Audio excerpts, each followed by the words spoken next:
Welcome to the Time to Fly podcast. It's time to give your business wings and take flight to achieve more impact, influence, and income with unique perspectives, tools, and tips from successful entrepreneurs and business professionals to help your business fly.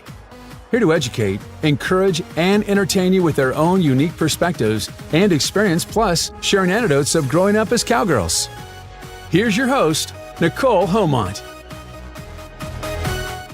Hello, this is Nikole Haumont, your host for today's podcast of Time to Fly, here with my co-host and good friend, Jill Fleming. Now, Jill is a sought-after speaker, best-selling author, and trusted advisor, not only to me, but others too, while living on a cattle ranch in a tiny town somewhere in the middle of South Dakota / Nebraska. Jill didn't have the luxury of calling for help when something didn't work. Instead, she learned to tap into her intuition so she could rapidly create solutions and get right back to business. That explains why she has such a keen eye for seeing things from a different perspective and is especially gifted at helping her clients uncover the next best steps to take in order to create their lives at their highest potential. As an intuitive business strategist and facilitator of freedom, Jill guides highly sensitive visionary entrepreneurs and professionals through the process of clarifying their vision and creating step-by-step fulfillment plans so they can live their best life starting now. So Jill, we know where you're at today in life, but we kind of want to know how you got there. So can you tell us a little bit more about growing up on the ranch? Absolutely. It has been quite a journey. So I grew up on a ranch in South Central South Dakota, and it was right on the border of South Dakota and Nebraska. So I kind of claim both Nebraska and South Dakota as my home states. My 8th grade graduating class was 4 people. You had me beat with 2. Yes, I only had 2. Not many. 4. Not many people can beat me with that. And then you also beat me, I think, with my high school graduating class was 63, and I think yours was, 36? We had 36 in our graduating class. Grew up very small town. Where I grew up and went to high school was in Cherry County, Nebraska. It's one of the largest counties in the United States. There are more cattle than people there. And Valentine is the only incorporated town, and it is larger. The Cherry County is larger than the state of Rhode Island. And it's still 3 hours to the nearest Walmart. So yes, even in 2018. Yeah, it's still 3 hours to the nearest Walmart. So we're out in the middle of nowhere. My family still ranches there. Growing up with that upbringing, I really value. I learned to be resourceful. I learned to figure things out for my own. It's always interesting because people ask me if I have AAA. And I was like, AAA? Why would we have AAA growing up out on a ranch? Because you had to figure it out for yourself, because AAA was 5 to 6 hours away. And by then you needed to know how to change your own tire, jumpstart your own vehicle, and know how to keep moving. But find a solution and keep going. I remember when I was 11, I had to learn how to change tires because by then I was helping drive on the ranch, and if something got in trouble, you had to do it yourself. You had to do it yourself. Nowadays I hire it done, but I could get it done, and I know you can too. Yes, yes. So now, growing up, you had the ranch background, but you also fell in love with rodeo, and you competed all the way through college, and you even did rodeo queen pageants, where before we really knew each other, we actually competed against each other. We did. So tell me about the rodeo arena. I always joke that I was born on a horse. My mom rode a lot when she was pregnant. I actually won my first all-around belt buckle for rodeo when I was 5 years old. And I believe you said you won your first one at 7? Yes, I was 7. But for hard luck, that's a whole other story. We'll have to explain one of these days the difference between all around and hard luck. So you won your first belt buckle at 5. What horse were you riding then? Do you remember? It was Boots. Boots. Yep. If you ask us about our horses, we'll probably have lots of different stories for you. And I know we'll be discussing some of that coming up in episodes about how our horses and other livestock taught us business in a sense. Absolutely. So growing up, I always started rodeoing, showing in 4-H. I did FFA, also did South Dakota 4-H rodeo, where we did the rodeo queening, competed against each other at state before we knew each other. There's photos of us that we've looked back at, and we see each other in the photos, and like we didn't really connect with each other then. but we later connected at a Miss Rodeo South Dakota trunk show. Yes. Of a mutual friend, and we were fast friends from there on, and have been through all the twists and turns and ups and downs of life for almost 20 years now. So when we actually met, you were going to college in Rapid City, South Dakota. Yep. So we were after high school. So tell me a little bit, why college, why the degree you got, and your journey from there. So I'm actually the first person in my family to graduate with a 4-year degree. I have a bachelor's degree in business administration with a minor in finance. And my family, my mom always pushed me. She always wanted more for me. I was taught that you go to school, you get a good job, and that's kind of the path to take. And so I did. I followed that path. I graduated from college in about 3.5 years. I put myself on the fast track. I then ended up getting a job with a Fortune 500 in Des Moines, Iowa, moved across the country, didn't know a soul in Iowa, and ended up working for Berkshire Hathaway Energy for almost 10 years. Going that route of doing the corporate America route and being a financial analyst, I was also a project manager. It was something I was told that I was supposed to do, but I wasn't happy doing it. I did it for almost 10 years, and then I left corporate America and I started my own business and took that leap of faith and haven't looked back since. So you have a finance degree, yet you're also a very creative person, and you started expressing that through photography. Right. So with that, you did take the leap and start your own photography business. Take us briefly through that journey of going from corporate to owning your own business and traveling to do that. I started doing photography in college. I bought my first camera when I was in college and would go up into the Black Hills and do landscape photography, and continued nurturing that love of photography as I completed my degree. And then as I moved to Iowa and was working that corporate job, I always felt like I needed some sort of creative outlet. I continued teaching myself photography on the side, taking classes. I took some community education classes, some small community college classes on photography while I was still working my corporate job. And I started doing that business on the side, I believe in 2007, part-time, and just continued kind of nurturing it and doing it on the side. And I was getting more and more frustrated with my job, unfulfilled. And what was really hard is, like, I was working for one of the top companies, a Fortune 500 company. Like, it's the job everyone's supposed to want. And I had it, and I wasn't happy.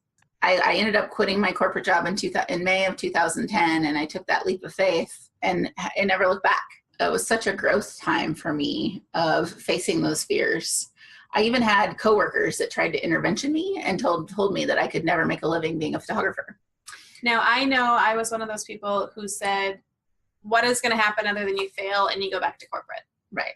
And you had a few different mentors that you visited with and took advice from during that time. What was that final saying, that final push from the one person who really helped you say, you know what, I'm doing this? You know what, I had another dear friend of mine that I ended up speaking with on the Thanksgiving before I quit my job, who gave me a swift kick in the butt that I needed to get me out of the rut I'd been in. He's like, well, what is the absolute worst case scenario? And at that time, it was an absolute worst case scenario was I would fail. Like, failure seemed to be such a big thing. And he's like, okay, so you fail, then what? Do they take away your birthday? And I was like, well, no.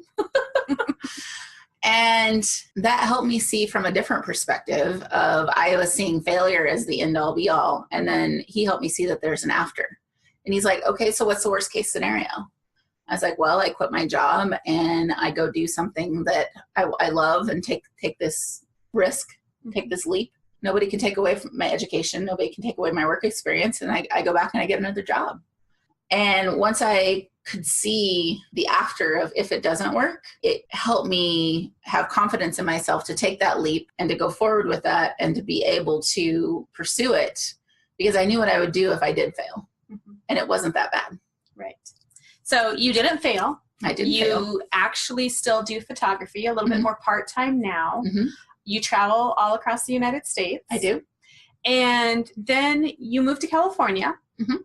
Tell us a little bit about that journey and how you are now a coach and consultant When I took that leap out of corporate and I was doing that photography business full time, I then started doing a lot of leadership development courses, a lot of trainings on mindset and getting out of your comfort zone and kind of taking life to your next level. And I found that I kind of started coaching my friends and talking to people around me and encouraging me. And I ended up in 2013 getting certified as a professional coach and started my business, which is now called Beyond Logic.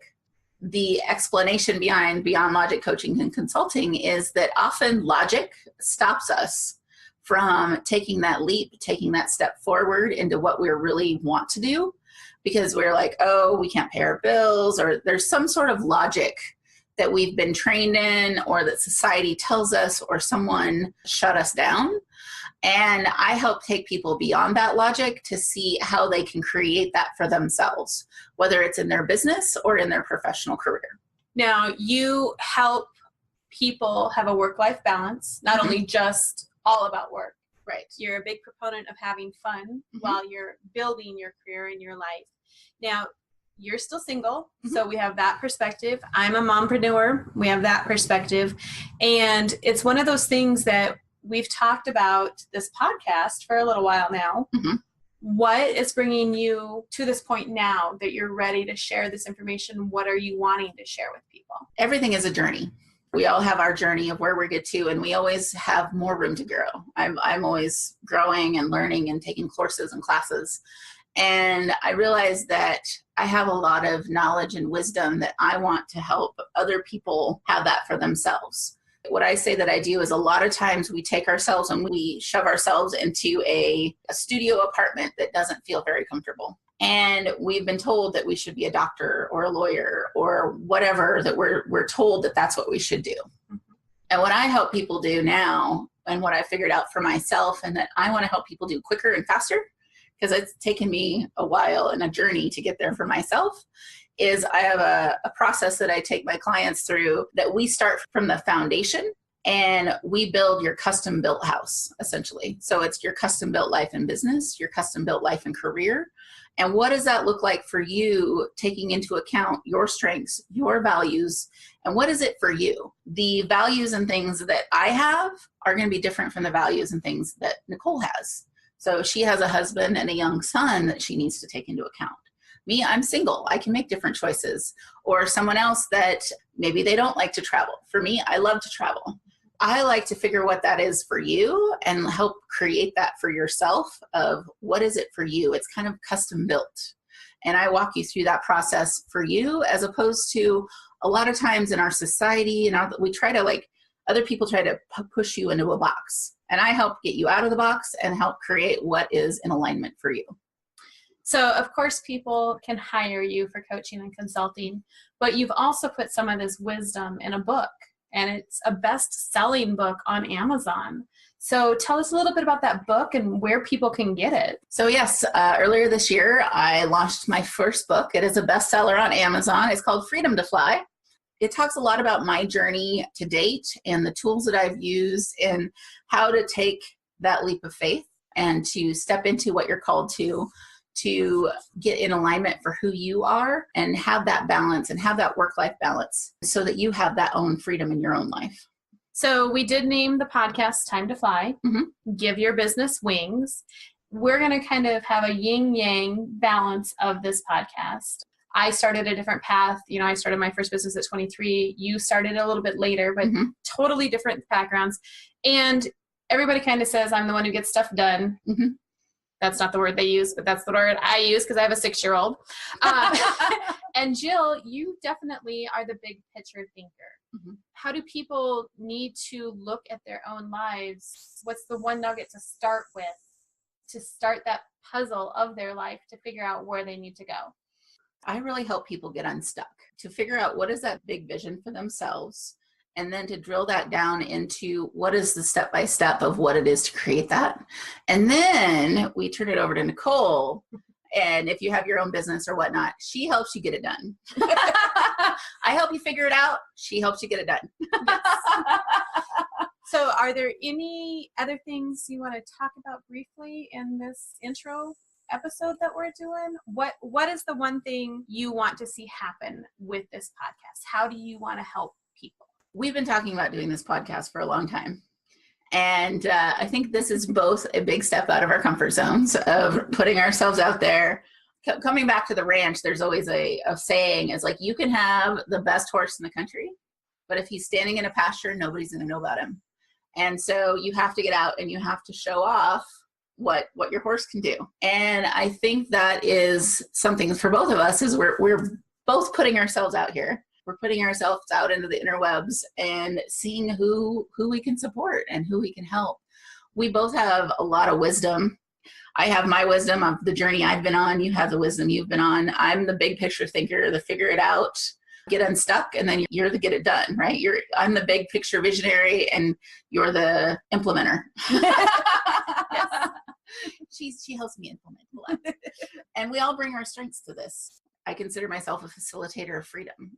When I was in that corporate, I felt like I was chained to my desk. I love travel. And it's funny thinking back to that corporate job of the final straw for me is that they took away my vacation. I'd been working there for 9 years and the human resources changed everything. So I went from getting 4 weeks of vacation to 30 hours. They gifted us our first quarter, 30 hours. And I was like, oh, no, you don't. You don't own me.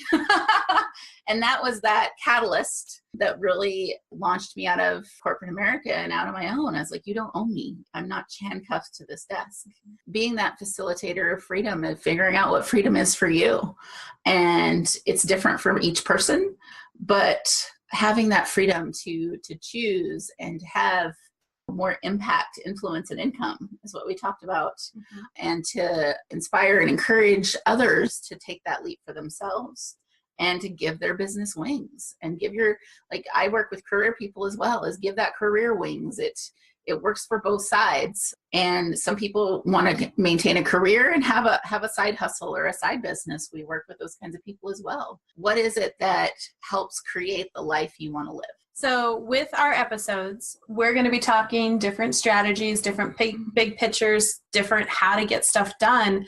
But I'm also excited that we're going to be bringing on other successful business professionals and entrepreneurs who have been there, done that. Mm-hmm. So you're going to be able to hear their story too. And a different perspective too. So just ourselves, we want to learn through this process too. And by interviewing other professionals and other successful entrepreneurs and bringing that to you, then, we can learn as well while you're learning too. Having multiple perspectives of maybe our perspective doesn't resonate with you, but maybe someone else's will, and bringing tools and tips and tricks of, how to have a work-life balance, or what are some new apps or tools online. I'm always interested in what people are using to help with time management or to be able to streamline your business so you're not tied to it and really be able to have more balance. And I'm a big proponent of meeting the right people, whether it's virtually networking or in-person networking. Who do I know that you need to know or that Jill needs to know, and vice versa? And we do want to invite you, especially if you're on iTunes, between now and October 15, 2018, if you give us a review and subscribe, preferably 5 stars, thank you, we're going to enter you in a spooktacular drawing that will announce the winner October 31st. So any other parting words you wanted to share, Jill? No, just please go to iTunes, leave a review for us. We're really gunning to get new and noteworthy so that we can share our message to more people. And we so appreciate you tuning in, and we'd love your feedback. Please go to our website, timetoflypodcast.com. Leave feedback. Let us know what you'd like to hear from us, what you'd like to know, how we can help you in your business, and what are some things you're struggling with that we can hopefully put our heads together and bring you some resources to help with that. Yeah. And if you do want to stay connected besides just listening to us in your ear, we have an Instagram channel. We have a Facebook page and a private group that we're going to have some fun stuff in there. So you'll have to stay tuned how to be part of our flock. And we'll also have LinkedIn going too. So we're going to have, our voices out there, and we definitely want to hear from you guys. So thank you very much, Jill. I am looking forward to our next episodes coming out. And we appreciate your time listening to us today. So remember, step out, take that leap, and give your business wings. A big thank you to this episode's sponsor, Beyond Logic Coaching and Consulting. Be sure to get your free gift at livingbeyondlogic.com. Join our flock. Stay informed of all things Time to Fly by subscribing to our newsletter at timetoflypodcast.com. And be sure to tune in to our next show.